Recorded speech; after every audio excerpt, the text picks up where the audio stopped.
Hello everyone. आज के इस वीडियो में हम करने जा रहे हैं जो क्लास 10th इंग्लिश है उसकी जो पोएम नंबर 3 है टाइगर इन दी जू, उसकी इजी एक्सप्लेनेशन करने जा रहे हैं।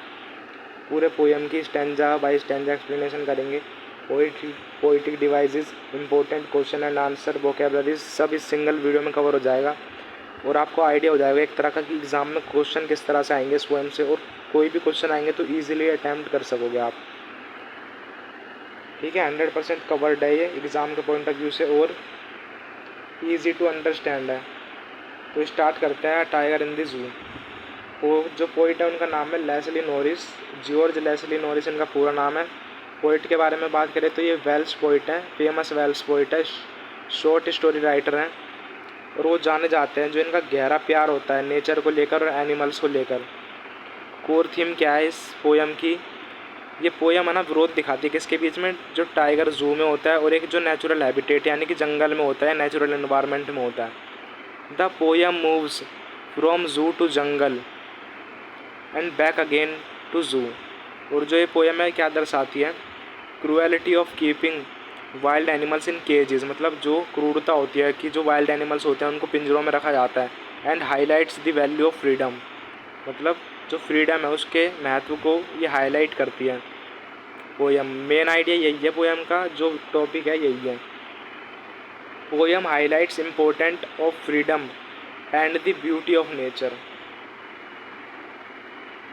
तो ये लेफ्ट साइड में देख सकते हो आप, पोइट के बारे में थोड़ा और लिखा हुआ है। जैसे ये वेल्स पोइट है, फेमस, ये हम पढ़ चुके हैं। इनने जो पोयम लिखी है ना वो नेचर से रिलेटेड, एनिमल्स से रिलेटेड एंड ह्यूमन इमोशन से रिलेटेड होती है।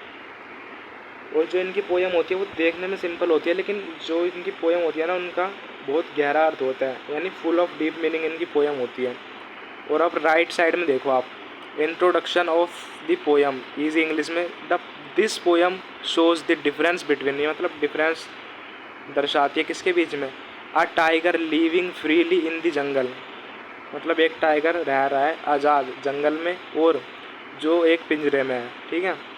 Poem tells us that a tiger is naturally powerful, मतलब पोयम बताती है कि जो टाइगर होता है ना वो नेचुरली तो मतलब प्राकृतिक तौर पर देखें तो पावरफुल, फियरलेस और फ्री होता है। मगर हम जू की बात करें तो वो पिंजरों में होता है। तो क्या लिखा है? But in the zoo the tiger becomes sad, मतलब टाइगर सैड होता है, एंग्री होता है, हेल्पलेस यानी बेबस होता है। Because he is locked behind bars, मतलब वो बार्स के बिहाइंड होता है। तो पोयम जू से मूव करती है, from the zoo to jungle back again to zoo. The poem creates sympathy for the tiger, मतलब सहानुभूति क्रिएट करती है टाइगर्स के लिए, जानवरों के लिए।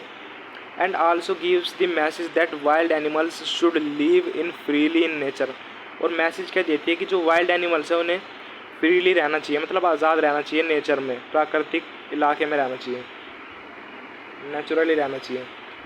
अब आप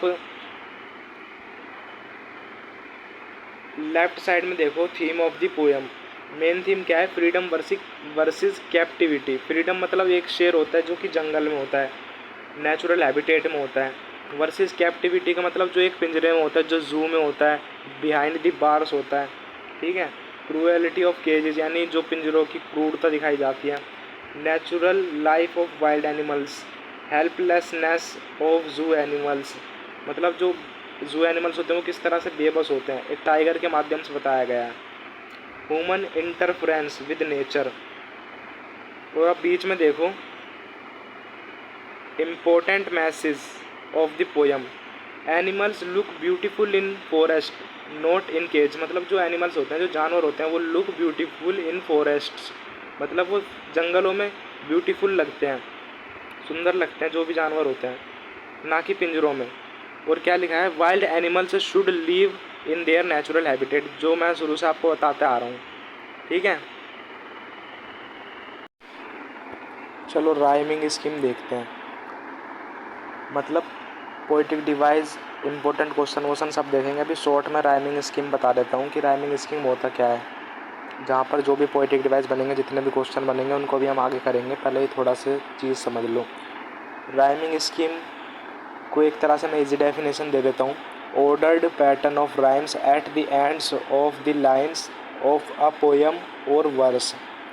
एक और बार सुन लो, the ordered pattern of rhymes at the end of the lines of a poem और वर्स। ये मैंने इसलिए बता दी क्योंकि मैंने यहाँ पर लिखी नहीं है। इसको मैं आपको समझाता हूँ। जैसे कि ये राइमिंग स्कीम होता क्या है, मतलब हम हर स्टैंजा की हर लाइन के आखिरी शब्द की आवाज़, मतलब कि क्या आवाज़ है उसको देखते हैं, जो साउंड होती है उसको देखते हैं। पहले साउंड को नाम दे दिया, जैसे हमने ए नाम दे दिया।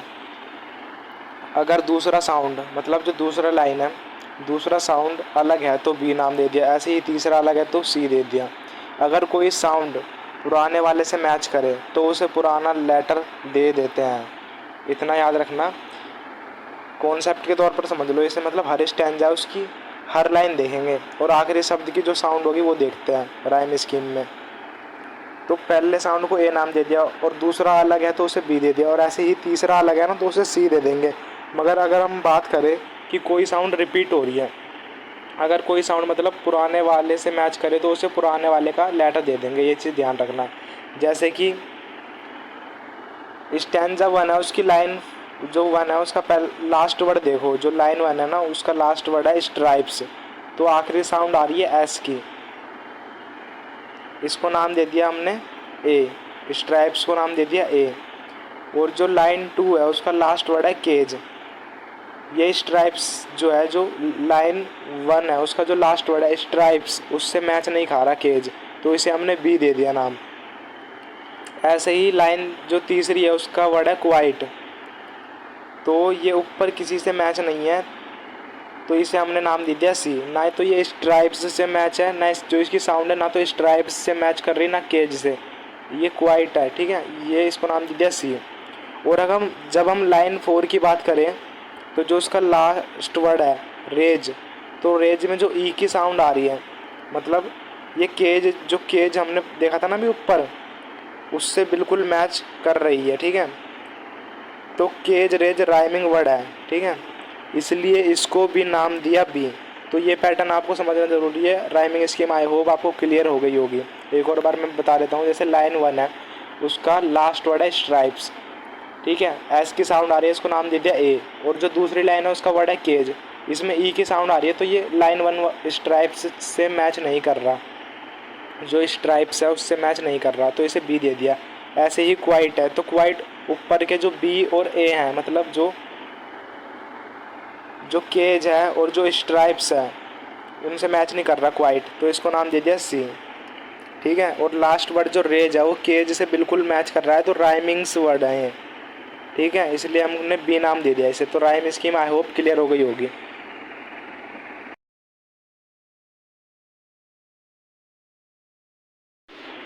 तो चलो दोस्तों, अभी इस पोएम की कंप्लीट मास्टर वोकेबलरी लिस्ट देख लेते हैं। मतलब ऐसे वर्ड्स जिनको हमने दिमाग में फ़िट कर लिया ना, मतलब आप लोगों ने फ़िट कर लिया, तो ये पोएम आपके लिए बहुत ज़्यादा इजी लेवल की हो जानी है, मक्खन टाइप हो जानी है पोएम, बहुत सिंपल। इन वर्ड्स को आप कंसंट्रेशन के साथ सुन लो। इनके ईजी मीनिंग भी दे रखे हैं मैंने, मतलब इंग्लिश में ईजी मीनिंग भी दे रखे हैं और हिंदी मीनिंग भी दे रखे हैं। तो सबसे पहला वर्ड है स्टॉक्स। स्टॉक्स का मतलब होता है, मैं आपको डायरेक्ट हिंदी का बता रहा हूँ, शान से अकड़ कर चलना या फिर दबे पाँव चलना। स्टॉक्स का क्या मतलब होता है? शान से अकड़ कर चलना या फिर दबे पाँव चलना। विविड, विविड का मतलब होता है चमकदार या फिर साफ। पैड्स, पैड्स का मतलब क्या होता है? मतलब पैड्स मतलब गद्देदार पंजों के लिए जो मुलायम पंजे होते हैं, जैसे इस पोयम में टाइगर के मुलायम पंजे हैं। वेलवेट, वेलवेट का मतलब क्या होता है? मखमली जो कपड़ा होता है, वेलवेट। रेज, रेज का मतलब होता है क्रोध या फिर गुस्सा। रेज का मतलब होता है क्रोध या फिर गुस्सा। लर्किंग, लर्किंग मतलब होता है ना घात लगाकर छिपना या गुप्त रूप से बैठना। स्लाइडिंग मतलब होता है फिसलते हुए चलना या फिर धीरे धीरे खिसकना। प्लम्प, प्लम्प का मतलब होता है हेल्थी एंड फैट यानी मोटा ताज़ा। स्नार्लिंग, स्नार्लिंग का मतलब होता है गुस्से भरी आवाज़ निकालना, गुर्राना। एज, एज का मतलब होता है किनारा, जैसे जंगल का किनारा होता है। फैंग्स, फैंग्स का मतलब होता है नुकीले दांत। क्लोज, क्लोज का मतलब होता है नाखून के क्लोज का मतलब क्या होता है, पंजे के जो नाखून होते हैं वो। टेरराइजिंग, टेरराइजिंग मतलब होता है डराना या खौफ पैदा करना। कंक्रीट सेल, इसका मतलब होता है सीमेंट या फिर कंक्रीट का बना मजबूत पिंजरा। सीमेंट कंक्रीट का जो मजबूत पिंजरा बना होता है, जैसे कंक्रीट सेल इसका नाम है, तो कंक्रीट कंक्रीट ऐसे याद कर सकते हो आप। तो सीमेंट कंक्रीट का बना मजबूत पिंजरा। बार्स, बार्स मतलब आयरन रोड्स ऑफ केज, मतलब जो पिंजरे की लोहे की सलाखें होती हैं। स्ट्रेंथ, स्ट्रेंथ का मतलब तो पता ही है, ताकत या बल। इग्नोरिंग मतलब ध्यान ना देना, अनदेखा करना। विजिटर्स का मतलब दर्शक या चिड़ियाघर देखना है लोग। पेट्रोलिंग, पेट्रोलिंग का मतलब होता है गश्त लगाना या पहरा देना, जैसे सुरक्षा गाड़ियाँ करती हैं, जो सिक्योरिटी जो भी व्हीकल्स होती हैं। स्टेयर्स, स्टेयर्स का मतलब होता है एक टक देखना, जैसे टक टक देखते हैं ना, घूरना। ब्रिलियंट, ब्रिलियंट का मतलब होता है बहुत चमकदार। तो ये जो मैंने आपको मास्टर वोकैबुलरी लिस्ट बताई, इसको अगर आपने अच्छे से रिवाइज कर लिया, अच्छे से समझ लिया, तो आप पोयम बहुत इजीली समझ जाओगे। इन सब को आप अपनी कॉपी में साफ साफ लिख लो। ठीक है, आगे बढ़ते हैं हम। अब स्टैंजा समझ लेते हैं। इसी स्टैंजा का मैंने आपको राइमिंग स्कीम समझाई थी, जो बोल नहीं रहा था मैं, स्ट्राइप्स, केज, क्वाइट, रेज, ये सब बताया था। अब स्टैंजा बाय स्टैंजा हम पूरी पोयम को इजीली समझेंगे। ठीक है, तो चलो मैं आपको स्टैंजा बाय स्टैंजा एक्सप्लेनेशन शुरुआत तो कर दूं, लेकिन उससे पहले आपको बता रहा हूँ एक और बार कि कंसंट्रेशन के साथ शुरू हो, क्योंकि मेन पोयम अब यहीं से शुरू होती है। बुक खोल लो साथ में, बुक में भी यहीं से स्टार्टिंग है। पहला स्टैंजा हम शुरू करते हैं। तो पहले स्टैंजा को मैंने लिख रखा है और उसके बगल में उसकी ईजी इंग्लिश में मीनिंग लिख रखी है। मैं आपको ऐसे समझाऊंगा कि आपके दिमाग में फिट हो जाएगा। He stalks in his vivid stripes the few steps of his cage on pads of velvet quiet in his quiet rage. मतलब he stalks in his vivid stripes का मैं मतलब बताता हूँ। तो पहली लाइन है, उसका मतलब है the tiger is walking inside his cage, his bright yellow and black stripes are clearly visible. मतलब क्या लिखा है ना, स्टॉक्स का मतलब होता है शान से या फिर अकड़ कर चलना। मैंने आपको वो कैब इसमारे दिखाई थी ऊपर। ठीक है, तो ही स्टॉक्स मतलब जो ही इधर पे टाइगर के लिए यूज़ किया गया है, जो कि पर्सोनिफिकेशन को दर्शा रहा है, क्योंकि ही ह्यूमन के लिए यूज़ होता है और जानवरों के लिए इट की जगह ही यूज़ किया है, तो ये पर्सोनिफिकेशन को दिखा रहा है। ठीक है, ये दिमाग में याद रखना। He stalks in his vivid stripes, वो अपनी चमकीली बादियों, जो उसकी धारा है, मतलब जो टाइगर के अंदर येलो और ब्लैक कलर की जो स्ट्राइप्स होती हैं, ठीक है, उनके साथ वो शान से अकड़ कर चल रहा है धीरे धीरे। ठीक है, केज के अंदर, और जो उसकी जो धारा है, मतलब जो येलो और जो ब्लैक स्ट्राइप्स हैं, वो क्लियरली मतलब साफ दिख रही है वो। तो पहली लाइन का मतलब आप समझ गए होगे। The few steps of his cage on pads of velvet quiet. The few steps of his cage मतलब जो केज है ना वो बहुत छोटा है। तो इसी मारे जो टाइगर है ना, वो क्या लिखा हुआ है, so the tiger can only take a few steps forward and backward, his freedom is restricted. मतलब जो उसकी फ्रीडम है ना, वो रेस्ट्रिक्टेड की गई है पिंजरे के द्वारा, क्योंकि जो केज है वो बहुत छोटा है और टाइगर है ना सिर्फ कुछ ही कदम चल सकता है आगे और कुछ कदम पीछे। तो ये दर्शाता है उसको बंद कर रहा जा रखा है पिंजरे के अंदर। On pads of velvet quiet, his paws, pad का मतलब होता है पोज, यानी जो पंजे हैं, are very soft like velvet, so when he walks there is absolutely no sound. मतलब वो on pads of velvet quiet, उसके पंजों का ऐसा बताया गया है जैसे मखमल की तरह हो, कि बिल्कुल ही शांति हो, मतलब जो चल रहा है ना तो भी आवाज़ नहीं हो रही, इस तरह से उसके पैर को बताया गया है। In his quiet rage the tiger is extremely angry. अब टाइगर एंग्री क्यों है, क्योंकि भाई जाहिर सी बात है, अगर आप मान लो आप जानवर हो, आपको पिंजरे में बंद करके रखा जाएगा तो आप एंग्री तो हो गई। Because he is locked up but he keeps his anger quiet and suppressed because he is helpless. वो है ना बेबस है, वो कुछ कर नहीं सकता। जो टाइगर है ना अपना, कुछ भी नहीं कर सकता, वो लॉक्ड है। वो गुस्से में तो है लेकिन गुस्से को एक्सप्रेस नहीं कर सकता, इसलिए उसे एंग्री एंगर क्वाइट बोला गया है, हिज एंगर क्वाइट। ठीक है, तो ये था हमारा पहला स्टैंजा। इस पूरे स्टैंजा में यही बताया गया है कि जो टाइगर है, जू के अंदर बताया गया है कि जो टाइगर है ना वो पिंजरे के अंदर चल रहा है, और जो उसकी जो धारा है येलो और ब्लैक कलर की जो ब्राइट है, जो स्ट्राइप्स हैं वो क्लियरली दिख रही हैं, और वो कुछ ही कदम चल सकता है क्योंकि पिंजरा छोटा है आगे पीछे, उसको रेस्ट्रिक्टेड किया गया है, पिंजरे के पीछे रखा गया है, फ्रीडम, वो आज़ाद नहीं है ना। और ये बताया गया है कि जो उसके जो पंजे हैं वो सॉफ्ट हैं, जैसे कि मखमल होता है ना। इसमें लिखा है ऑफ, जो बुक की लाइन है, on pads of velvet quite. यहाँ पर डायरेक्ट कंपेयर कर दिया, on pads of velvet quite, बिना किसी लाइक का यूज़ करे, बिना किसी एज का यूज़ करे, तो यहाँ पर मेटाफोर पोएटिक डिवाइस लगता है। ठीक है, on pads of velvet quite. ठीक है, तो इसका मतलब यही है कि जो उसके पंजे हैं वो मखमल की तरह बताए गए हैं, सॉफ्ट बताए गए हैं, वो चल भी रहा है तो साउंड नहीं हो रही। और वो इन हिज क्वाइट रेज का मतलब यही है कि टाइगर है ना एक्सट्रीमली तो गुस्से में है, लेकिन वो बंद है पिंजरे के अंदर, वो गुस्से में है लेकिन उसका गुस्सा बहुत शांत है, वो कुछ एक्सप्रेस नहीं कर सकता क्योंकि वो बेबस है, हेल्पलेस है। तो पहला स्टैंजा आई होप आपको समझ आ गया होगा। इसके पोएटिक डिवाइस देख लो। पहला स्टैंजा के पर्सोनिफिकेशन लग रहा है, ये मैं आपको बता चुका हूँ, मेटाफोर भी मैं आपको बता चुका हूँ क्योंकि डायरेक्ट कंपैरिजन की थी। पैड्स ऑफ वेलवेट है ना, पैड्स ऑफ वेलवेट यानी पैड्स का मतलब होता है पोज, पोज का मतलब होता है पंजे, पैर। ठीक है, तो उनको डायरेक्ट कंपेयर किया गया था वेलवेट यानी मखमल से, मुलायम चीज़ से, बिना किसी लाइक और एज का यूज़ करें। और पर्सोनिफिकेशन इस मारे क्योंकि यहाँ पर इट की जगह ही यूज़ हुआ है, मतलब टाइगर को इंसान की तरह दिखाया गया है, ट्रीट किया गया है। ऑक्सीमोरन की बात करें तो क्वाइट रेज, ऑक्सीमोरन मतलब होता है दो अपोजिट चीज़ है, जैसे क्वाइट मतलब होता है शांत, और रेज यहाँ पर एंगर को डिनोट करता है। जो हमारी जो आखिरी की लाइन है पहले स्टैंजा की, इन इज क्वाइट रेज, देख रहे हो ना, उसमें दो अपोजिट वर्ड एक साथ हैं, यानी क्वाइट मतलब तो साइलेंट, और रेज माने होता है एक्सट्रीम एंगर। तो ये ऑक्सीमोरन, दो अपोजिट चीज़ एक साथ में है। ठीक है, ध्यान रखना। और राइम स्कीम तो मैंने आपको स्टार्ट करते समय ही बता दी थी। दूसरे स्टैंजा पर चलते हैं। तो दूसरे स्टैंजा की पहले मैं लाइनें पढ़ देता हूँ, फिर इनके भी पोएटिक डिवाइस देख लेंगे, इनमें भी जो मेन बनते हैं।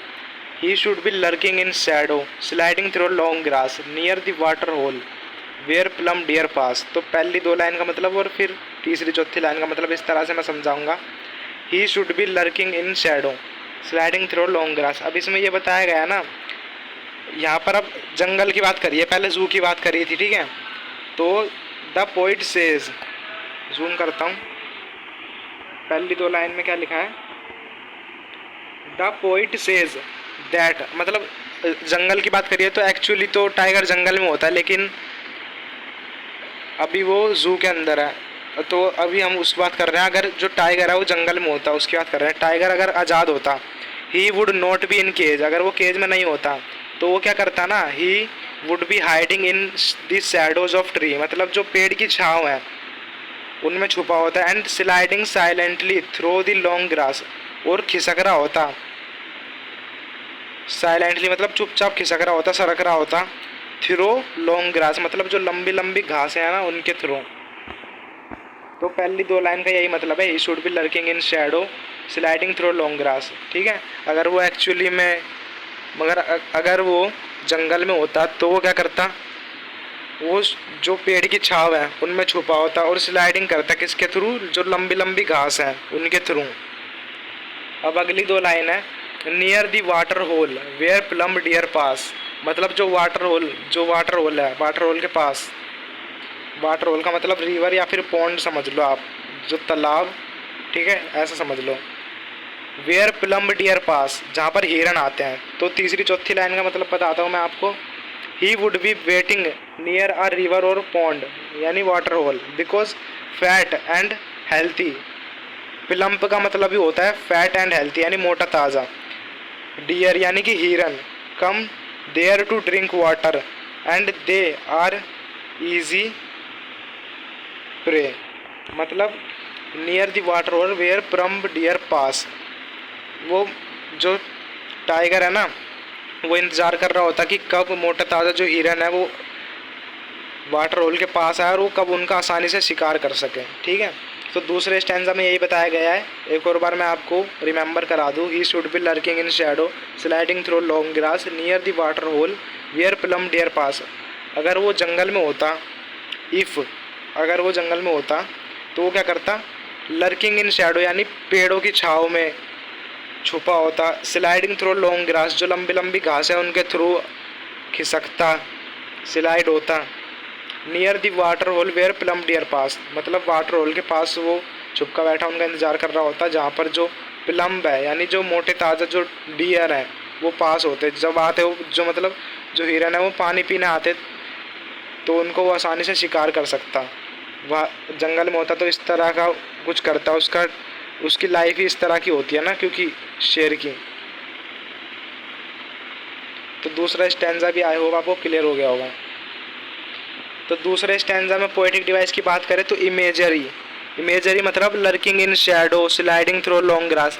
इसको आप है ना ये पढ़ोगे ना, लर्किंग इन शैडो यानी पेड़ों की छाँव में छुपकना, स्लाइडिंग थ्रू लॉन्ग ग्रास मतलब जो लंबी लंबी घास है उनके थ्रू स्लाइड करना, ये आपके दिमाग में इमेज क्रिएट करेगी। आप आँख बंद करके सोचो कि लर्किंग इन शैडो मतलब एक पेड़, मतलब एक जो टाइगर है वो पेड़ों की छाँव में छुपा है, तो आपके दिमाग में इमेज ऑटोमेटिक क्रिएट हो जाएगी।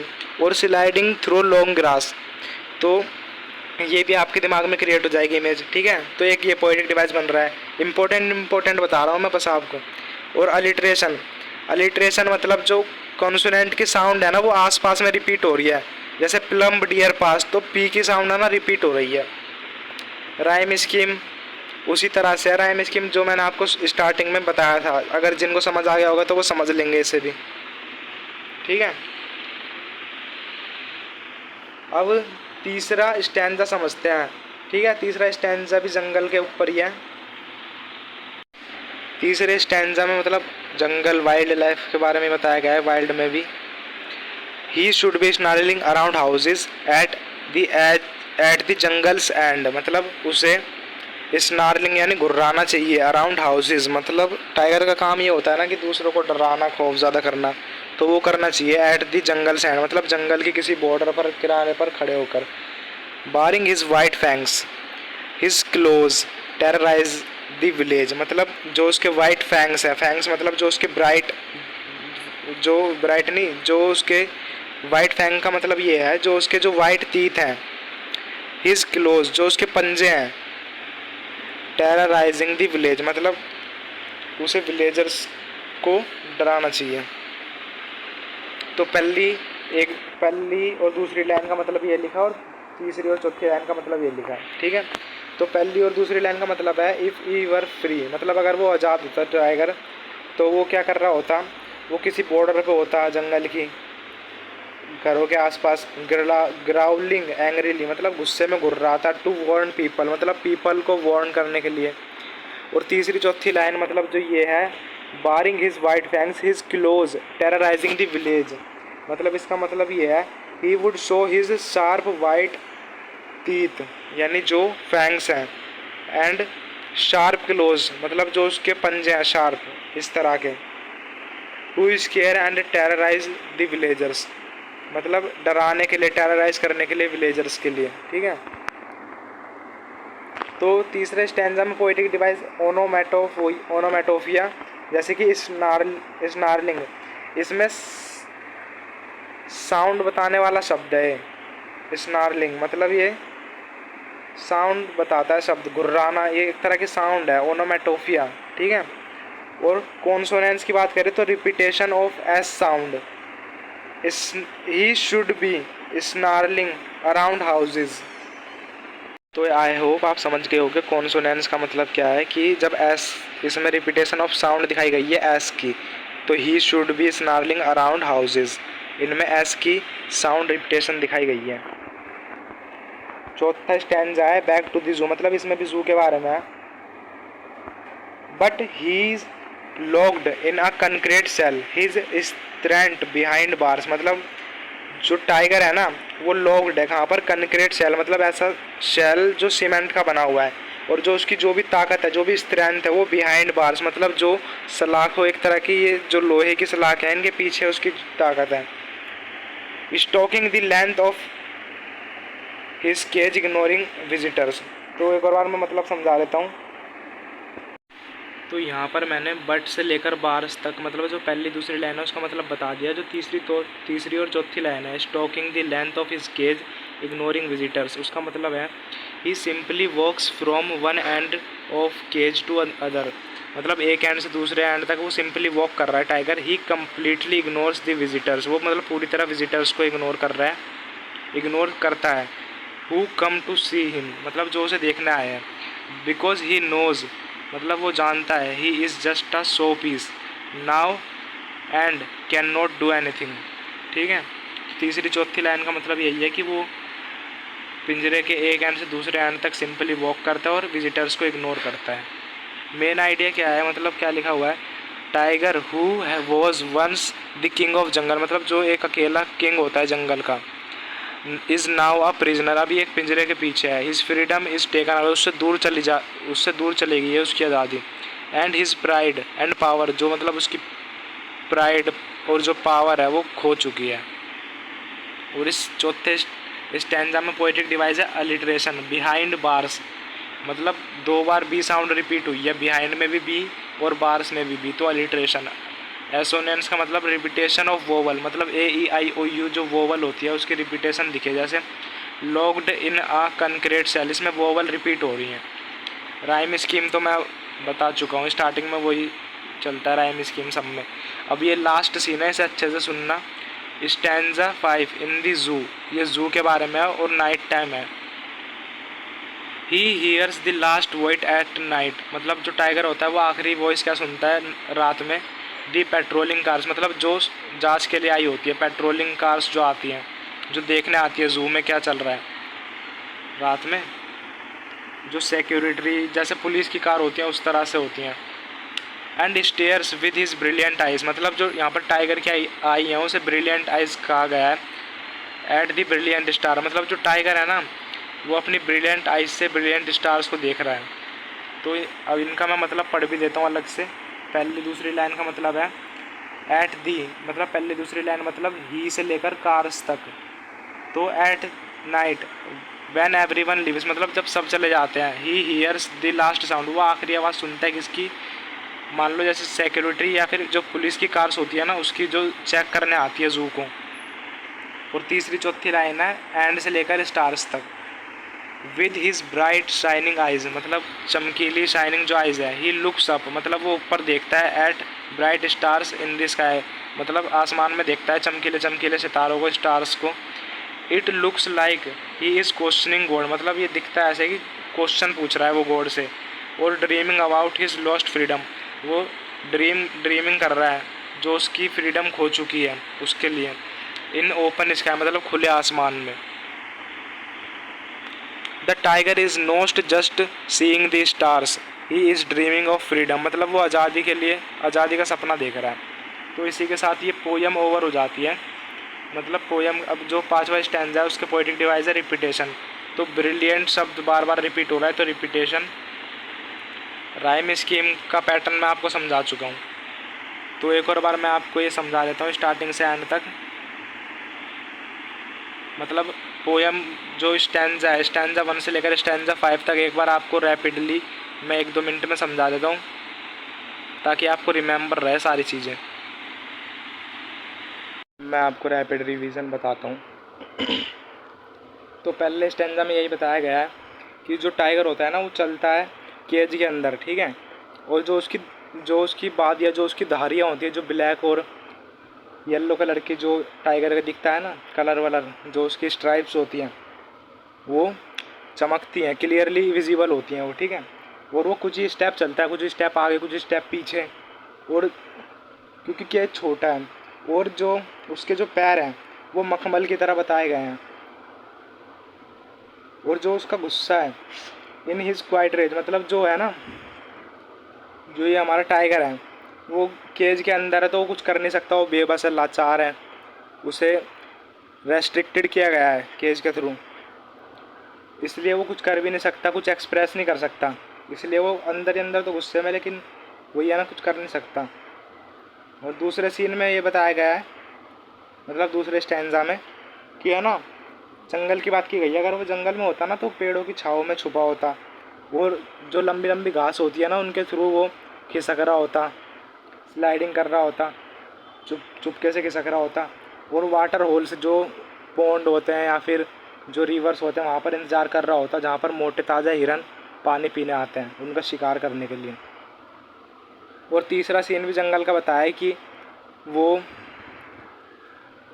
अगर वो जंगल में होता तो वो स्नार्लिंग कर रहा होता, मतलब घुर्रा रहा होता घरों के आसपास जंगल के किनारे पर खड़ा होकर। और जो अपने, जो उसके वाइट फैंग्स है, जो उसके चमचमाते दांत हैं, जो वाइट टीथ हैं, और जो उसके पंजे हैं, वो है ना डरा रहा होता विलेजर्स को। वो चौथे सीन में जू की बात बताई गई है, लेकिन असल में क्या है ना, वो जू के अंदर कैद है, जो कंक्रीट सेल है, मतलब वो किसका बना हुआ है, सीमेंट का बना हुआ है। और जो उसकी स्ट्रेंथ, जो भी उसकी ताकत है, वो बिहाइंड बार्स है, मतलब लोहे की सलाखों के पीछे है।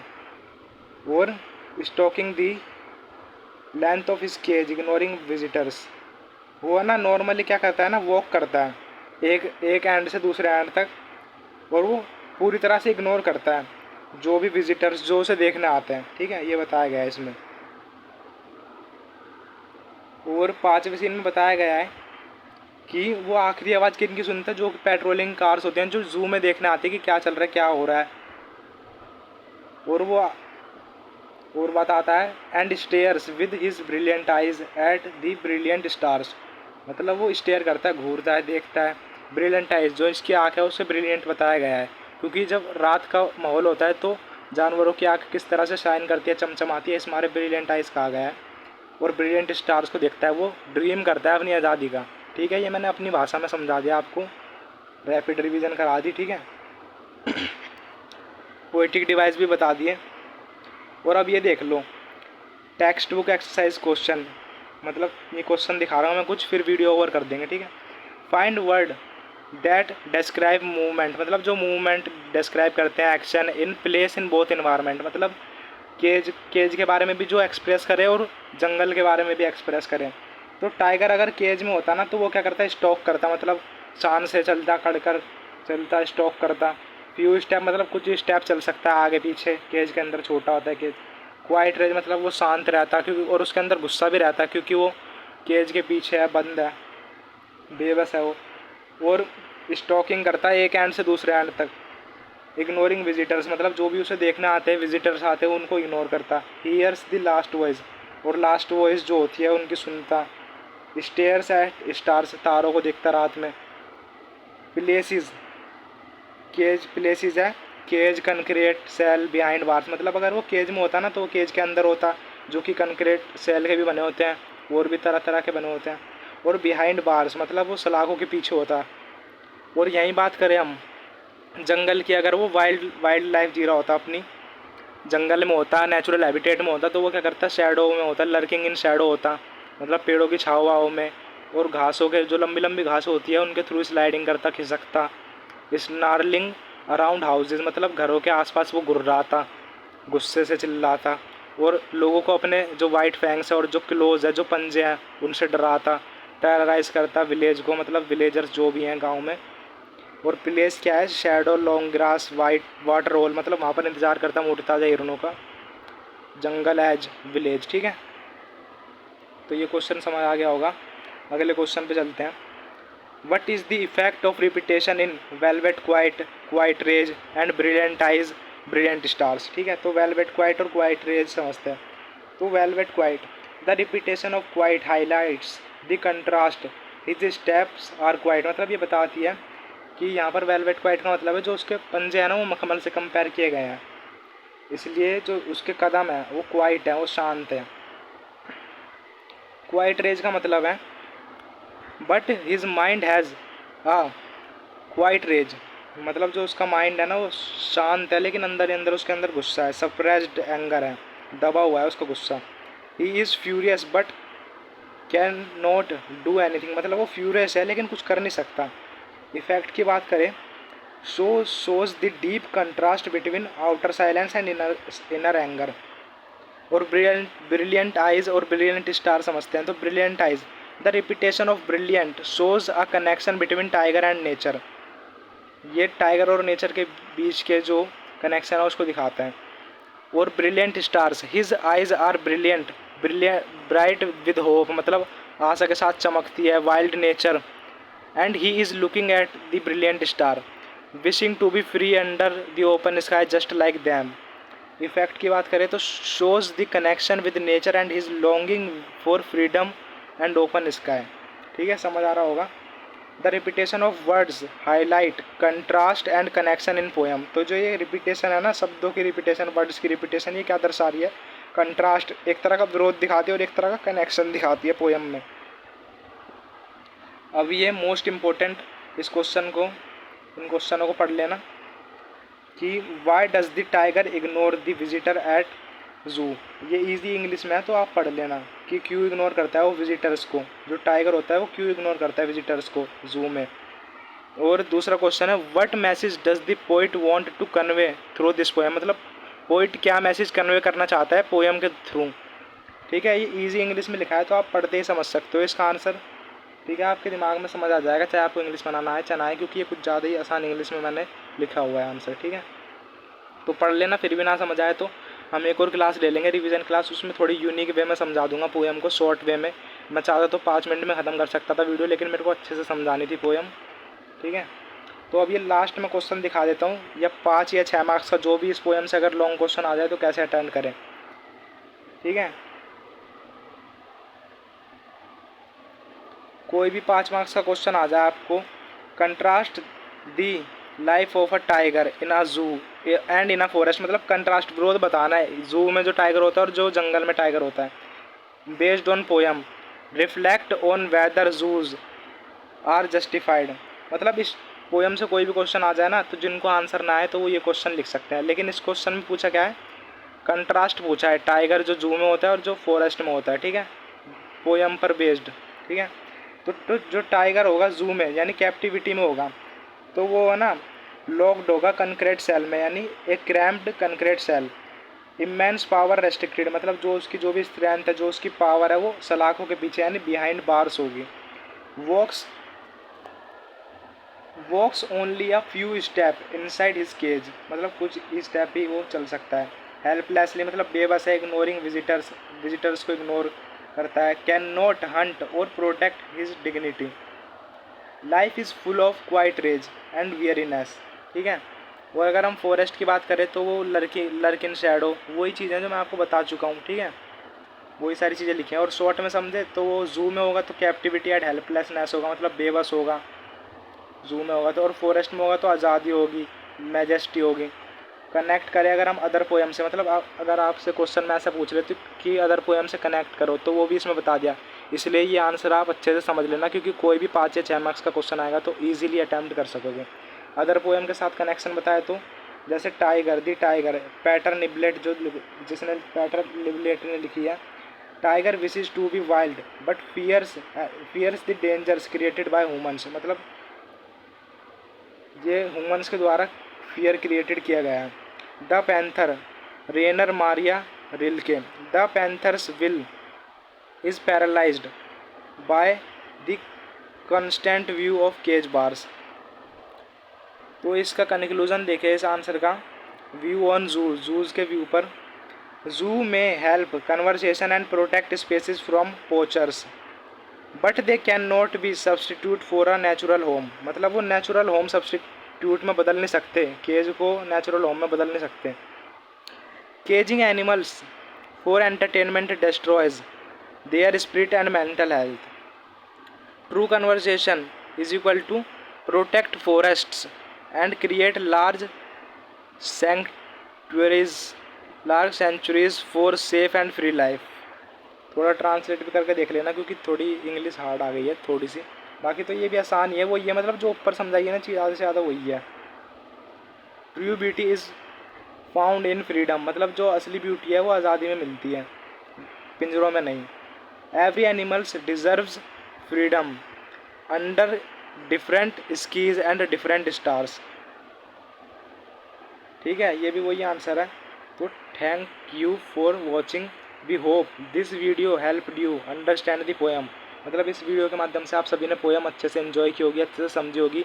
वो अलग बात है, वीडियो थोड़ी लॉन्ग होगी क्योंकि मैं चाह रहा था कि अच्छे से चैप्टर समझ आए।